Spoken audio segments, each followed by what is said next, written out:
Assalamualaikum warahmatullahi wabarakatuh. Salam sejahtera buat kita semua, saudara pemirsa Riau.TV di mana saja Anda berada. Pada saat ini kita bersama Kepala Dinas Pendidikan Kota Pekanbaru, Pak Haji Ismardi Ilyas. Kita akan berbincang dalam program Riau Bicara bersama beliau sekitar tentang pendidikan Kota Pekanbaru di saat pandemi COVID-19 yang hari ini masih menjadi topik pembicaraan di masyarakat kita.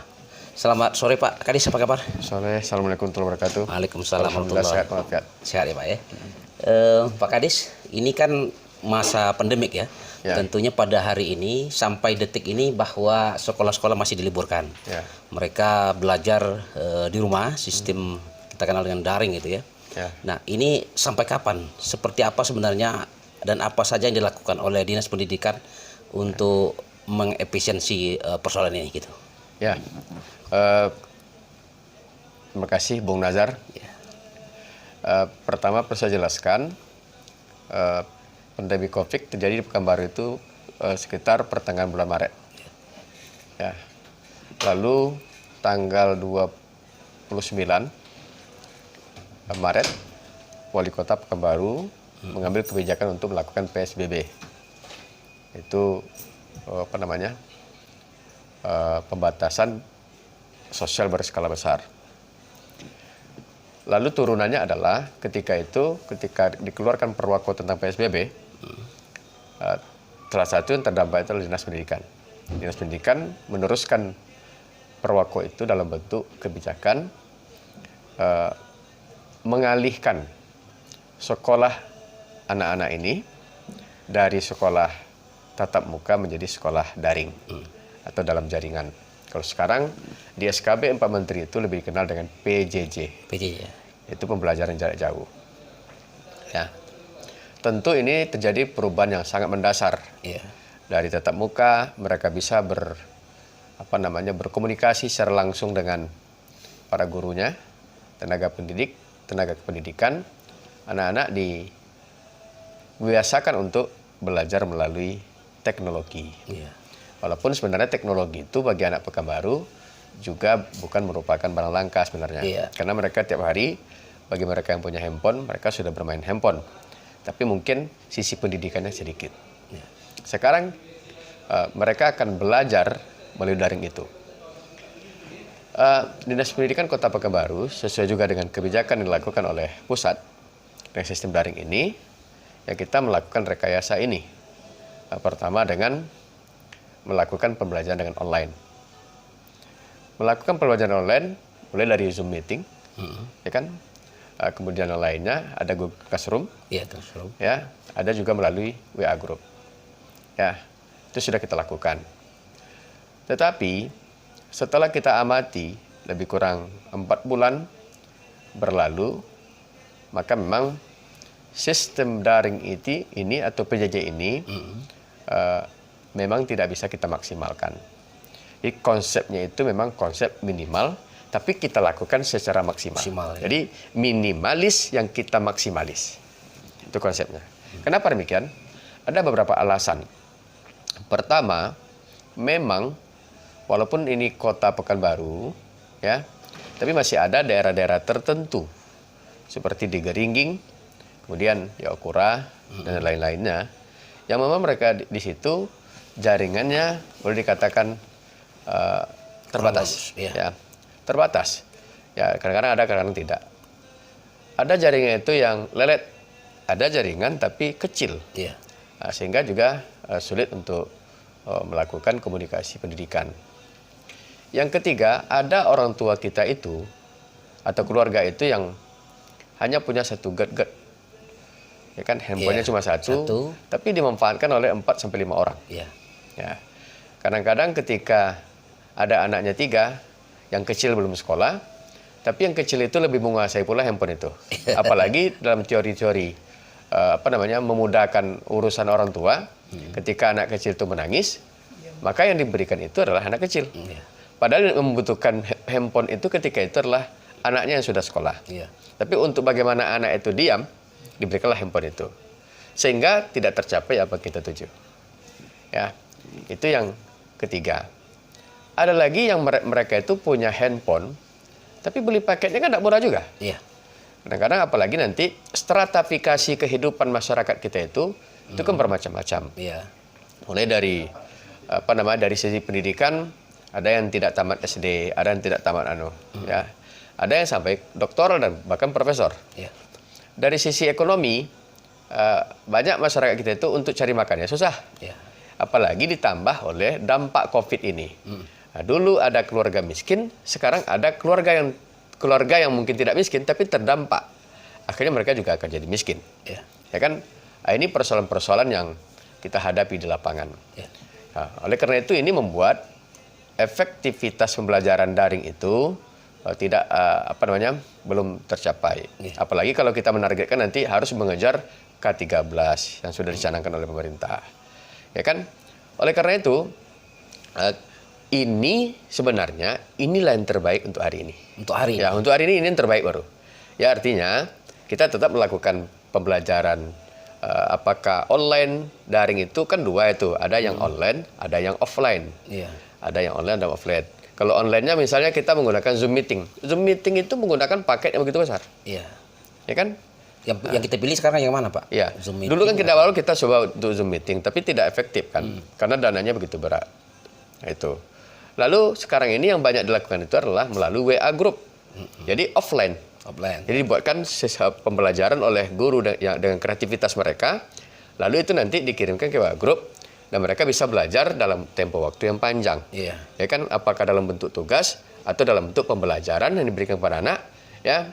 Nah, itu yang kita lakukan hari ini. Nah, memang ada sebagian sekolah-sekolah yang mereka mendatangi murid-muridnya, ya kan, datang ke rumahnya untuk memberikan pelajaran. Tapi itu kan sangat terbatas sekali. Iya. Apalagi nanti kalau jarak dari rumah ke sekolah itu sangat jauh. Iya. Nah, ini juga menjadi masalah-masalah kita hari ini. Lalu karena itu ada lagi yang menggunakan, ya mungkin tidak membuka sekolah, tapi nanti hanya untuk ngasih PR saja. Atau mengasih petunjuk pembelajarannya seperti apa. Apalagi kan begini, karena tingkat pendidikannya tidak sama, pengertian orang tua terhadap pembelajaran itu juga macam-macam nih. Ya, jadi misalnya ada orang tua ketika dikasihkan pembelajaran, dia bisa bantu anaknya. Iya. Tapi ada orang tua, memang mereka itu tidak tahu. Dibiarkan aja begitu. Biarkan saja. Apalagi ada pula nanti yang mereka tidak peduli. Ya kan, karena kesibukan cari makan mereka tidak peduli. Misalnya mereka sibuk di pasar, ya kalau mereka lebih fokus kepada bagaimana bisa makan hari itu. Iya. Nah, ini kan memunculkan masalah-masalah yang begitu rumit sebenarnya. Tapi untuk saya katakan hari ini, inilah pembelajaran yang terbaik untuk hari ini. Oleh karena itu, kita di Pekanbaru sudah sepakat dengan Kementerian Agama Kota Pekanbaru mengusulkan SOP pembelajaran terbatas 1 kali 1 minggu oleh satu anak. Satu anak itu dapat jatah dia belajar 1 kali 1 minggu. Ya kan? Tapi belajar itu tidak full. Tatap muka. Iya, tatap muka, cuman hanya 2 jam saja. Nanti anak kita bagi 2. Ini pun nanti kalau diizinkan oleh kementerian. Nah, Pak Wali sudah tanda tangan surat itu untuk kita ajukan ke kementerian. Ya kan? Karena kemarin itu dibahas SOP ini oleh banyak pihak ini. Mulai dari Dinas Pendidikan, Kementerian Agama, kemudian oleh Dinas Kesehatan, oleh Inspektorat, oleh tim gugus tugas, juga oleh Bapeda, Litbang. Ada 7 instansi ini yang bahas pada waktu itu. Akhirnya regulasi ini atau SOP ini kita kirimkan ke wali kota. Wali kota sudah tekan tanda tangan suratnya dan kita kirimkan ke pusat. Nah, jika nanti ini diizinkan, apalagi Pekanbaru kan zona merah lagi nih. Iya. Nah, jika diizinkan, maka begitu nanti anak kita bagi 2. Ya kan, dalam kelas itu misalnya 36, kita bagi 2. Ya kan, yang 18 masuk pada hari Senin, 18 kedua masuk pada hari Kamis.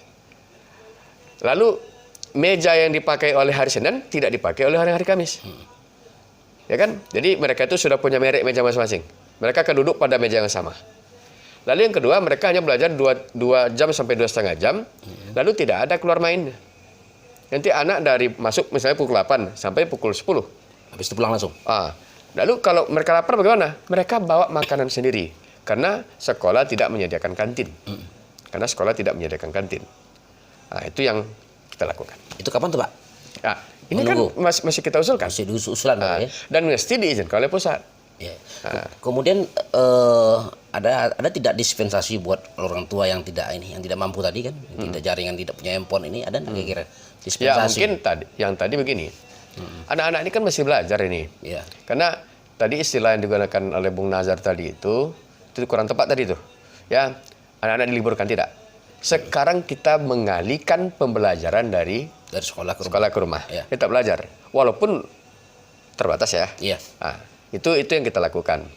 Lalu karena itu nanti bagi anak-anak yang tidak punya gadget, pertama solusinya adalah bergabunglah kepada anak yang tetangganya punya gadget. Karena kan itu offline tadi itu. Iya, boleh. Nah, dikirimkan nanti mereka berdiskusi sama-sama. Melalui Melalui grup tadi kan, mereka berdiskusi sama-sama. Karena memang mereka tidak punya gadget. Yang kedua kemungkinannya adalah mungkin gurunya mungkin 1 kali seminggu menjenguk anak-anak yang tidak punya itu. Ini saran kita kepada mereka. Terus Pak Kadis, apa namanya itu sampai kapan nih belajaran yang daring ini? Ya, Kira udah target nggak Pekanbaru nih? sampai hari ini kan kita kan tetap mengikuti petunjuk teknis dari pusat. Pusat ya? Tidak bisa kita Tidak bisa nggak kebijakan dan dari itu harus daerah ya? diizinkan oleh tim gugus tugas. Ya kan? Kalau pusat nanti mengatakan sudah aman Pekanbaru ini sampai bulan September, ya kita Oktober kita masuk. Ya. Tapi kalau kata sampai Desember juga tidak aman, berarti Januari mungkin kita masuk. Iya. Jadi kita tidak bisa juga memprediksi ini karena hari ini kan tren naik ini. Hari kemarin saja ada 6 kan positif. Iya. Sebelumnya 24 sekaligus. Iya. Jadi kan tren naik terus nih. Iya. Dan se-Indonesia kan naik terus. Nah itu. Jadi kita belum bisa memprediksi. Iya. Kemudian Pak Kadis, Ya. ini kan persoalan SPP. Baik kalau yang negeri sudah aturan sendiri, yang swasta gini. Yang swasta ada permintaan orang tua, kita ini kan belajar di rumah. Kok SPP bayarnya full gitu. Ya. Nah, gimana Ada itu Dinas Pendidikan? ada Kota cerita Pekanbaru? lucu-lucu. Ya, Iya. saya baca di WA Iya. kan yang di online kan oleh orang. Karena anaknya bayar belajarnya melalui WhatsApp. Iya. Ya kan pesan-pesan melalui WhatsApp, semua melalui WhatsApp. Di fotonya uang 250.000 dikirimnya ke sekolah. Iya. Karena sekolah minta, Bapak Ibu tolong tagihan SPP bulan ini dibayar. Nah, lalu dikirimnya. Lalu apa kata gurunya? Ini apa maksudnya Pak?